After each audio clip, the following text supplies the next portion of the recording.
Next మిగతా వార్తల్లో ఉద్యోగుల సమస్యల పరిష్కారానికి త్రిసభ్య కమిటీ వేసినాడు, 3 మెన్ కమిటీ. సో యాక్చువల్గా ఇది పెద్ద దుమారం అయింది. ఎవరైతే ఉద్యోగ జేఏసీ నాయకులు ఉన్నారో TNGOs and TGOs, Telangana non gazetted officers and Telangana gazetted officers employees association వీళ్ళందరూ ఒక జేఏసీ ఫామ్ చేసి ఆ జేఏసీ నిర్ణయం తీసుకుంది. జూన్ 9వ తేదీన మహాధర్నాకు మేము పిలుపునిస్తున్నాం. 1,00,000 మందితో ర్యాలీ చేసి ఈ మహాధర్నా చేపట్టబోతున్నామని ఉద్యోగులు మొన్న పిలుపునివ్వడం, హెచ్చరించడంతో సీఎం రేవంత్ రెడ్డి మాట్లాడిండు. నా దగ్గర రూపాయి లేదు, నన్ను కోసినా కూడా రూపాయి రాదు. ఈ రాష్ట్రం యొక్క ఆదాయము 18,500 కోట్ల రూపాయల్లో అంతకు మించి నాకు ఆదాయమే రావట్లేదు. నేనేం చేయాలా? ఏం స్కీమ్ ఆపి మీకు డబ్బులు ఇవ్వాలా? ప్రజలని కొట్టి మీకు ఇవ్వమంటారా? ఇదేం అన్యాయం అని ఆయన మాట్లాడడంతో అది పెద్ద దుమారం అయింది. ముఖ్యమంత్రి మాట్లాడొచ్చు అన్న చర్చ జరిగింది. సో దీంతో గవర్నమెంట్ కూడా మరి ఖచ్చితంగా ప్రభుత్వంలో భాగస్వాములే అధికారులు, దాదాపు ఒకరు కాదు ఇద్దరు కాదు, దాదాపు లక్షలాది మంది. ఇంకా మొండికి పోతే రేపు పొద్దున ఎలక్షన్స్లో ఇబ్బంది అయ్యే అవకాశం ఉంటుంది. సో ఇవన్నీ గమనించి ఓ త్రిసభ్య కమిటీని ఏర్పాటు చేసిరట.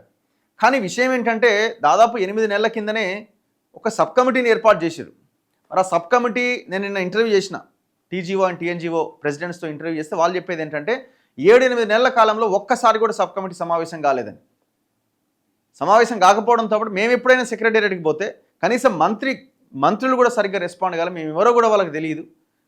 దాదాపు 2 నుంచి 3 గంటల సేపు మమ్మల్ని కూర్చోబెట్టుకున్నారు. ఇక అధికారులు అయితే అసలు వాళ్ళకి పట్టింపే లేదు.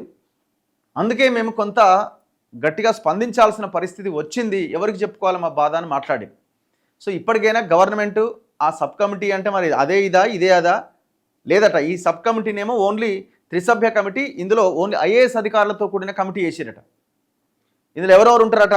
గొప్పోళ్ళు ఉన్నారా బాబు. సీనియర్ ఐఏఎస్ అధికారి, రెవెన్యూ శాఖ ముఖ్య కార్యదర్శి నవీన్ మిట్టల్ చైర్మన్గా, పంచాయతీరాజ్ గ్రామీణాభివృద్ధి శాఖ కార్యదర్శి లోకేష్ కుమార్, ఉప ముఖ్యమంత్రి ప్రత్యేక కార్యదర్శి కృష్ణ భాస్కర్ సభ్యులుగా ఈ కమిటీలో ఉంటారు. ఈ మేరకు రాష్ట్ర ప్రభుత్వ ప్రధాన కార్యదర్శి కె రామకృష్ణారావు మంగళవారం ఉత్తర్వులు జారీ చేశారు. ఉద్యోగులు, ఉద్యోగ సంఘాల నేతలతో త్రిసభ్య కమిటీ క్రమం తప్పకుండా చర్చలు జరిపి వారి సమస్యలు, ఫిర్యాదులను స్వీకరించాలి. దీర్ఘకాలికంగా పెండింగ్లో ఉన్న సమస్యలను కేటగిరీల వారీగా విభజించి వాటి పరిష్కారానికి అవసరమైన సిఫార్సులను సూచిస్తూ ప్రభుత్వానికి 7 రోజుల్లోగా నివేదిక ఇవ్వాలి. సో ఆ కమిటీ 7 days డిస్కస్ చేసి వాళ్ళ సమస్యలు ఏంటో తెలుసుకొని నివేదిక ఇస్తారు. ఏముంది ఆ సమస్యలు? వాళ్ళు ఆల్రెడీ ఒక 300-400 ఏదో మొత్తానికి కొన్ని పెడుతున్నారు. అందులో ఒక 50 పాయింట్స్ని ప్రధానంగా మెన్షన్ చేస్తున్నారు. వాళ్ళు అందులో అసలు మీరేమంటున్నారు? పైసలు లేవంటున్నారు. ఆర్థిక పరమైన అంశాలకు కాకుండా ఉన్నవి చాలా ఉన్నాయని అంటున్నారు. వాటి మీద పరిష్కారం చేయండి. 317 జీవో ఇంకా అది సరిగ్గా అమలు కావట్లే చాలా డిపార్ట్మెంట్స్లో. దానికి డబ్బులకు సంబంధం లేదు. రెగ్యులర్ బదిలీలు ఉంటాయి, ట్రాన్స్ఫర్స్ ఉంటాయి, అవి కూడా సరిగ్గా ఇంప్లిమెంట్ కావట్లేదు అంటున్నారు. అట్లాంటి చిన్న చిన్న సమస్యలు ఫస్ట్ పరిష్కరించవచ్చు కదా. మరి సబ్ కమిటీ ఏమైంది?